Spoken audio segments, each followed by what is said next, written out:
Pakistan is one of the leading country, and in fact is fourth largest country in terms of diabetes population, and we have about 19.4 million people with diabetes, which is a big number. We need to create awareness to prevent diabetes, and unless we do that, we cannot progress further and we will be sunk in the load of diabetes unless we prevent it now. Once people are affected with diabetes, they run to doctors for treatment plan. But what they need to do, what the general population need to do, is to prevent this disease.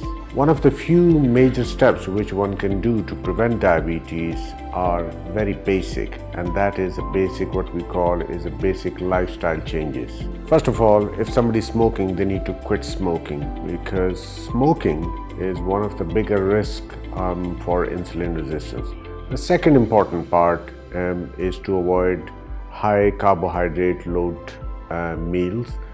And what we need to do is use complex carbohydrates, and which is readily available in a lot of vegetables. We need to avoid sugar and sugary drinks particularly, and we need to avoid carbohydrates which are refined carbohydrates. It's not only carbohydrates, we also need to control the portion size, and the portion of carbohydrate which we are consuming need to be smaller.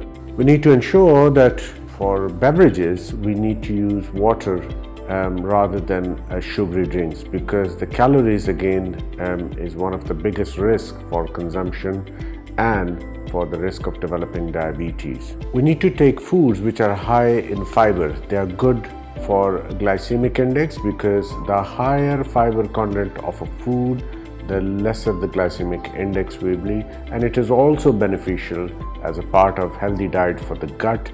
And it's also important to have a weight management by using a lot of fibery foods. And finally, we need to ensure with all these efforts, we need to exercise at least 30 to 40 minutes daily, most days of the week. If we do that, we will be heading towards prevention of diabetes by lifestyle changes. Let's promise that we will continue to promote the prevention of diabetes for us and for the future generation. I thank you all.